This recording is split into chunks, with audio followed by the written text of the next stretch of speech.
Hai semuanya, gimana kabar kalian? Semoga selalu dalam keadaan baik. Jadi welcome back teman-teman di segmen analisa pagi. Di video kali ini kita akan update ya untuk news dan juga pergerakan dari market, khususnya market Bitcoin. Kita ada di tanggal 3 Juni teman-teman. Jadi kemarin kita udah dapat banyak sekali data yang menyebabkan market cukup volatile ya. Kalau kita lihat kemarin ada data soal balance sheet Amerika Serikat. Nanti kita akan sedikit lihat juga teman-teman. Kemudian kemarin ada data non-farm payroll. Ini merupakan data ketenaga kerjaan non pertanian dari Amerika Serikat. Dan so far kalau kita melihat dari datanya ini mengalami penguatan teman-teman. Jadi ini sebenarnya adalah indikasi yang cukup bagus untuk US dollar karena dari data penganggurannya sendiri masih cukup kuat ya, data ketenaga kerjaannya masih cukup kuat nih. Nah, tapi bertolak belakang unemployment rate atau data pengangguran mereka itu justru mengalami penguatan dari sebelumnya 3,4% naik ke 3,7%. Jadi pengangguran yang mengalami kenaikan ini sebenarnya adalah indikasi negatif buat dolar. Kalau dari sisi sudut pandang The Fed, setelah mereka menaikkan beberapa kali suku bunga, tentunya mereka ekspektasikan bahwa akan ada peningkatan jumlah pengangguran. Kenapa? Karena kalau banyak orang yang nganggur, otomatis daya beli masyarakat cenderung turun. Ini bisa berdampak sama yang namanya kemampuan mereka untuk melakukan pembelian barang ataupun jasa. Ini menyebabkan inflasi bisa diredam. Jadi data pengangguran kalau dari sudut pandang The Fed yang mau menurunkan suku bunga itu sebaiknya adalah meningkat, teman-teman. Nah, jadi dari mix data yang cukup ya jomplang ya. Jadi dari non farm payroll-nya justru menguat, dari data penganggurannya justru menguat juga. Jadi ini kan nggak sinkron. Tapi apapun itu, datanya udah keluar teman-teman dan kita masih belum selesai nih karena sampai dengan kurang dari 2 minggu lagi sampai tanggal 15 Juni nanti kita akan terus mendapatkan data-data ekonomi yang cukup penting yang akan berdampak sama keputusan akhir daripada The Fed Jerome Powell, apakah masih bakal naikin suku bunga di bulan ini ataupun tidak. Hari ini ya dari news sendiri di hari Sabtu mungkin nggak akan terlalu volatile juga teman-teman. Mari kita cek dari data-data yang lain. Ini adalah data soal Fed Rate Monitor Tool, teman-teman. Ini merupakan data soal bagaimana kondisi daripada The Fed setelah melihat beberapa rilis data kemarin. Jadi kalau kita lihat sih sekarang kepercayaan publik terhadap Fed bisa pause itu sampai 74%, teman-teman. 74%. Sementara 25% lagi itu masih yakin The Fed berpotensi menaikkan suku bunga. Dan di postingan kemarin kita udah sempat bahas juga ya soal ini teman-teman. Kalau kemarin sih datanya ada di 75%, sekarang udah 7, ya ada sedikit penurunan ya, 74% teman-teman. Anyway, aku mau sedikit sharing juga buat teman-teman. Ini ada bonus dari BitTime, teman-teman. Ini adalah aplikasi exchange baru ya dari Indonesia yang sudah terregulasi Bapepti. Mereka lagi ngadain event nih antara 1 sampai 7 Juni ini ya. Kalau teman-teman mau melakukan pendaftaran di aplikasi BitTime itu berpeluang untuk mendapatkan hadiah, teman-teman. Jadi silakan untuk daftar. Kalau teman-teman mau daftar bisa cek linknya di kolom deskripsi. Jadi syaratnya itu melakukan KYC, kemudian kalian akan berpeluang mendapatkan mystery box. Kalau kalian mau deposit 1 juta rupiah dari aplikasi ini akan dapat satu kali spin lucky draw teman-teman dengan hadiahnya sampai 15 juta. Jadi untuk more info boleh cek di kolom deskripsi juga ya. Jadi lanjut dari news kemarin itu ada data soal balance sheet untuk Amerika Serikat yang mengalami penurunan. Balance sheet ini bagus karena dia berdampak sama yang namanya penurunan daripada jumlah likuidasi di market. Harapannya sih ketika balance sheet mengalami penurunan, market Bitcoin bisa cenderung lebih stabil lagi buat kedepannya. Stabil dalam artian ya volume perdagangannya cenderung turun, tapi Bitcoin sendiri bisa untuk mengimbangi di harga mana mereka sepantasnya berada. Jadi itu teman-teman. Dari berita yang lain ini ada data soal populasi yang menggunakan kripto di 2023. Mengejutkannya, Uni Emirat Arab ternyata menjadi yang paling banyak teman-teman, bahkan mengungguli Amerika Serikat ya, dengan adopsi sekitar 27%. Vietnam ada di posisi kedua di 26%, sementara Amerika Serikat baru 13% saja. Dan Indonesia di sini nggak muncul ya, justru Singapura yang pegang 11%. Artinya adalah adopsi di negara-negara maju ini justru lebih banyak lagi.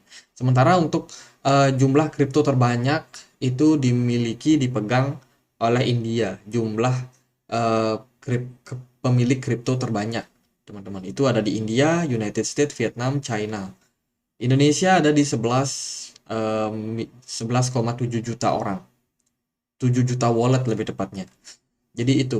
Kemudian adopsi buat ATM kripto itu di Kanada yang paling banyak, ada di kisaran 1.400 ATM. Sementara di Inggris atau di kerajaan Inggris itu baru 200 ATM saja.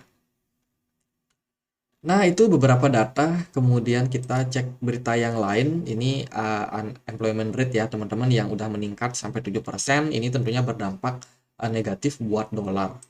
Kemudian ada berita dari OpenAI CTO. CTO dari OpenAI, Twitternya dihack, teman-teman. Dan sempat sharing perihal airdrop gratis. Tentunya airdrop scam ya. Ini hati-hati buat teman-teman. Jadi akun bernama Mira Murati itu kemarin dihack dan memberikan yang namanya link ataupun airdrop secara gratis, dan ternyata linknya ini adalah link yang palsu, teman-teman, mengatasnamakan chain GPT ya.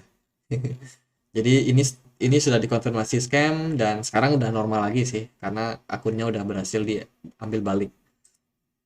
Terus ini ada miliarder Bitcoin John Forstall yang ditemukan tewas usai hilang 7 hari. Jadi ini kabar duka teman-teman, bagaimana ada miliarder Bitcoin yang juga mempelajari matematika, namun kini nama Forstall berada dalam pendiri kripto dengan kematian misterius. Dia menambah jumlah orang-orang yang sebelumnya memang sudah pernah diketahui meninggal juga, teman-teman. Dan kebetulan mereka itu punya banyak sekali kripto ya di wallet mereka. Jadi ini sangat-sangat disayangkan. Ada apa sebenarnya? Lalu ini data soal Bitcoin Big Move due July after March. Ya, sekarang kita akan melihat seperti apa kondisi sekilas daripada kondisi dari market, teman-teman. Jadi dilansir dari QCP Capital, Bitcoin sekarang berada dalam kondisi konsolidasi dan sekarang sedang memainkan pergerakannya dengan sangat-sangat baik ya. Kalau kita melihat dari pergerakan data, memang cenderung dari chart sendiri Bitcoin ini cenderung mengalami penurunan, dan dengan kondisi perekonomian yang belakangan ini cukup bikin market bergejolak, teman-teman, terutama perihal setelah ada banyak rumor perihal kenaikan suku bunga yang bakalan di-pause, kemudian juga ada debt ceiling yang kemarin itu bisa dibilang menarik perhatian, di mana orang pada khawatir nih, debt ceilingnya nggak naik, nanti bisa collapse Amerika Serikat. Jadi market bergejolak dan so far pergerakan Bitcoin justru merespon dengan hal yang menurut saya positif. Kalau kita lihat dari analisanya ini sih sayang sekali kurang lengkap ya, tapi so far ya sekarang kita berada dalam posisi kapitulasi market. Ini adalah fase-fase di mana Bitcoin mencari harga wajarnya, teman-teman. Dan sementara sih 27.000 ini menjadi level yang cukup menarik buat Bitcoin sekarang, karena dia kalau kita perhatikan dari tanggal 17 April kemarin dia kan sempat drop, kemudian rebound sedikit di Mei, sempat rebound ya di awal Mei, kemudian dia dibanting lagi, teman-teman, turun sampai 26.000, dan sekarang penurunan yang terjadi itu udah mulai makin lambat. Artinya adalah selling pressure ini udah mulai makin lemah terhadap Bitcoin. Kita akan langsung masuk ke chart aslinya aja untuk melihat seperti apa kondisi dari Bitcoin. Teman-teman, indeks dolar kemarin malam sempat drop dari 104,5 ya. Dia turun sampai kisaran 103,5. Jadi lumayan signifikan setelah kita melihat beberapa data, terutama soal ketenaga kerjaan dan juga pengangguran kemarin. Dan sekarang posisinya indeks dolar sepertinya berada dalam posisi yang memungkinkan untuk koreksi dulu, teman-teman. Sekarang sih dia ketahan di level support kisaran 103. Tapi ini masih belum clear juga apakah arah daripada indeks dolar bakalan kembali menguat atau justru dalam fase koreksi. Sementara dalam posisi RSI-nya sih dia mengalami penurunan dengan volume smart money yang makin turun di market. Kemarin gold justru terkoreksi cukup dalam, sementara Bitcoin agak strong, teman-teman. S&P 500 menguat, dan juga Bitcoin dan kawan-kawan juga menguat ke level 27.200. Lalu gimana untuk potensi buat Bitcoin? Kalau dari saya sendiri memperhatikan pergerakan dari Bitcoin ini cukup bagus, volume perdagangannya sehat. Kemudian dari smart money-nya ya ada sedikit lah pergerakan dengan posisi RSI yang sedikit menguat. Saya merasa Bitcoin masih bakalan berpotensi untuk turun ke depannya, teman-teman. Mungkin kenaikan di weekend ini adalah sebuah hiburan mungkin ya. Hiburan buat teman-teman yang wah ini kok market turun terus, jadi dibikin naik dulu nih. Kalau dari saya sendiri sih masih kayak ragu-ragu dengan kenaikan ini bisa menjadi tanda bullish, teman-teman. Saya masih melihat bahwa Bitcoin ke depannya masih berpeluang mendapatkan tekanan. Jika kita perhatikan di time frame 4 jam, kenaikan yang terjadi pada Bitcoin sebenarnya cuma create candle-candle kecil seperti ini. Candle-candle kecil seperti ini biasanya diasumsikan sebagai sebuah aktivitas dari para retail. Ya, dengan volume perdagangan yang kuat serta volume smart money yang rendah, di sini kita bisa mendapatkan indikasi yang menurut saya ya memungkinkan bahwa kenaikan yang terjadi pada Bitcoin dari 26.600 sampai dengan harga saat ini masih belum merupakan indikasi bullish. Ini masih kalau menurut saya ini masih berupa kemungkinan kenaikan sementara saja. Sementara memang dari RSI sendiri cukup positif, ada sedikit kenaikan dari RSI-nya, mungkin jangka pendek Bitcoin masih berpeluang untuk dicoba naik ke 27.500 di level resistance-nya. Kalau terjadi ya berarti so far so good. Nah, yang menjadi menarik adalah teman-teman BTC dominance-nya terus mengalami penurunan. Kemarin beberapa aset seperti Ethereum, kemudian apa ya? Ethereum ini ada ARB itu naik lumayan signifikan juga. Kemudian Solana naik lebih strong lagi.